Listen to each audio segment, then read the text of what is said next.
everyone, welcome back to my channel. I hope you are all doing well. And if you are new to my channel, I give you a very warm welcome. Stick to my channel to get video updates on English language and literature. So without further ado, let us begin today's lecture. Today we will discuss on Indo-European language family. So, what is a language family? A language family is a group of languages which are originated from one common language. So, on all these languages have some similarities to one another. English belongs to this Indo-European language family. And this Proto-Indo-European language, the mother language, developed during the time of Neolithic period. It was around 2000 to 3000 BC, and this language was spoken in the southwestern part of Russia. So, this language, this Proto-Indo-European language, the mother language, we do not have any written account of this language. So we can divide this Indo-European language family into 8 branches. So these 8 branches are further divided. So these 8 branches are put into 2 groups in order to discuss it more easily. So the eastern side of the groups are called the Satim group, and the western side of the language groups are called the Kentam groups. Language branches belong to the Satim groups are Indo-Iranian, Balto-Slavic, Albanian, and Armenian. Languages belong to the Kentam group are Hellenic, Celtic, Italic, and Germanic. So let us discuss each of these branches one by one. Let us first discuss Indo-Iranian language. Indo-Iranian language is actually spoken in India and Iran. So we can understand by the name of it. So this particular language branch has been divided further into 2 groups, the Indian languages and the Iranian languages. So the Indian languages, if we go back in history, the Indian language, the oldest Indian language is Sanskrit. The religious texts like Veda, Upanishad, Aranyakas, all are written in this language. And this particular language was not limited into religion only. Later on, many other writers wrote different things on in this particular language. Like Panini wrote his grammar books. Now there are other languages also which are spoken by the local people. Those are Prakrits and Pali.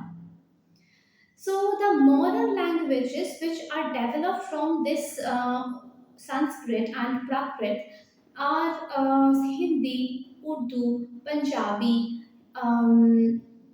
Marathi, Oriya, etc.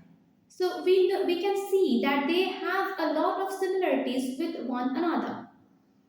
These languages are spoken in India, Pakistan, and Bangladesh. So now we have the Iranian group of language. Iranian groups of language are spoken in the northwest part of India and also the plateau of Iran. These languages are Persian, Afghan, Baluchi, and Kurdish in Kurdistan. Next branch to be discussed is Albanian. This branch is found in the northwest of Greece on the eastern coast of the Adriatic Sea. This is a very small branch, and we do not have many sources, many writings on this language. The only possible remnants of this language is the modern Illyrian.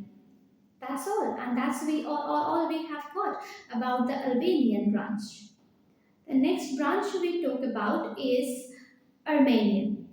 This branch of language can be found in the small area of Caucasus and also in the eastern end of the Black Sea.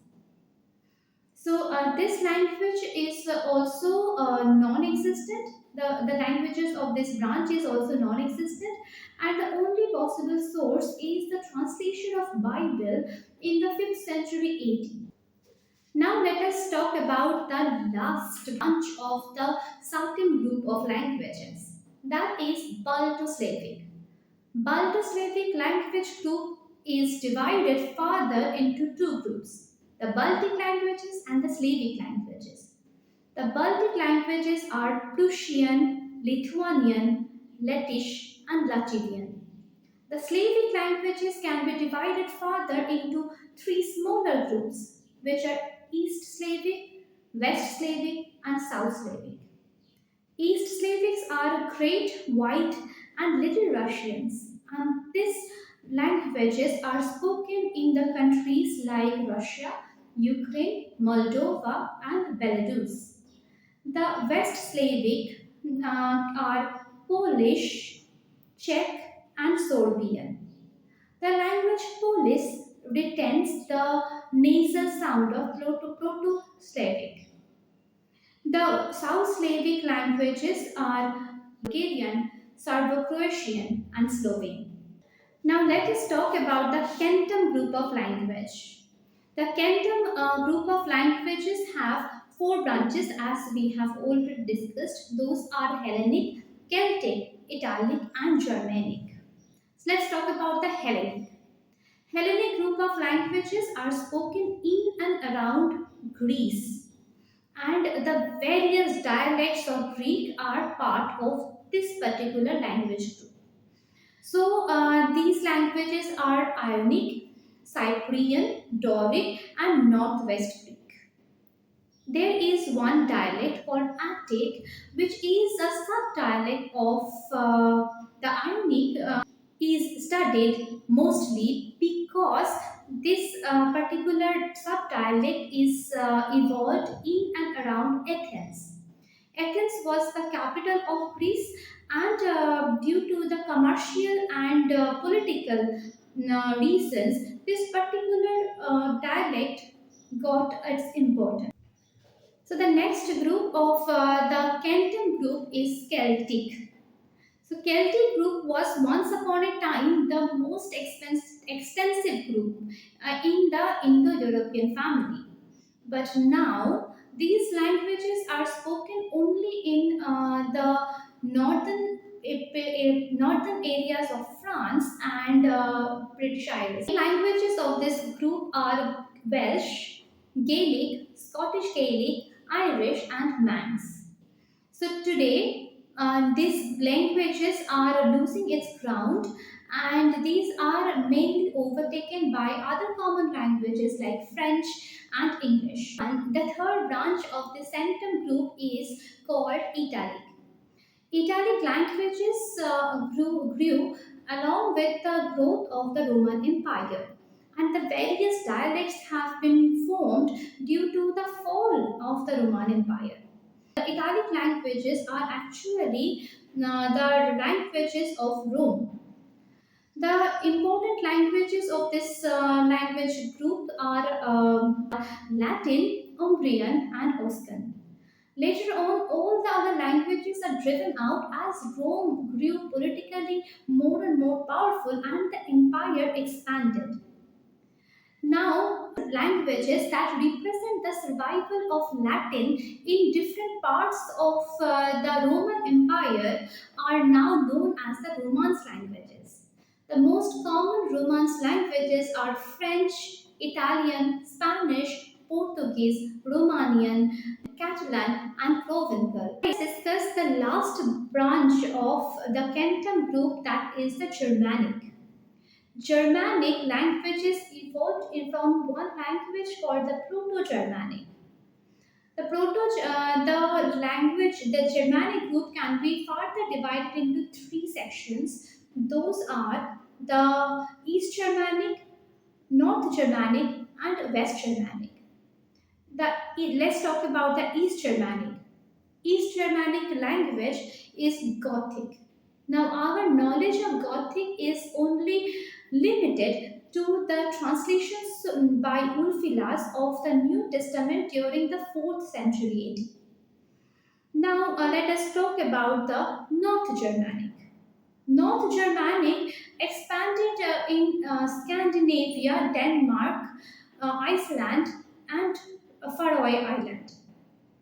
Now, these languages can be further divided into two sections, which are the East Norse and the West Norse.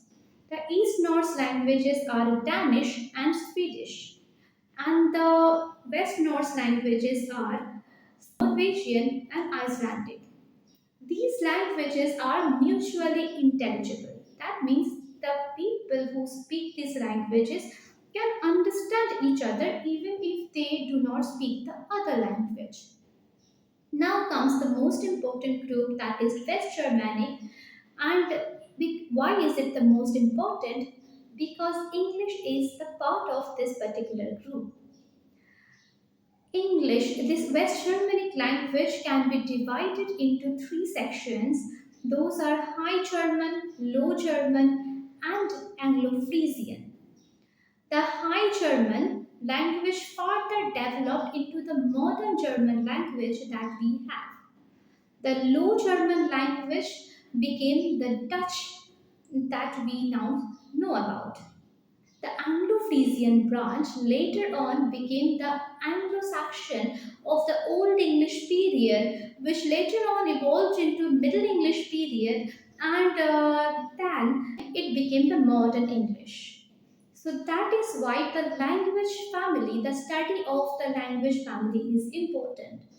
And all these languages, which are mutually unintelligible, they share the common features, and because they share their origin.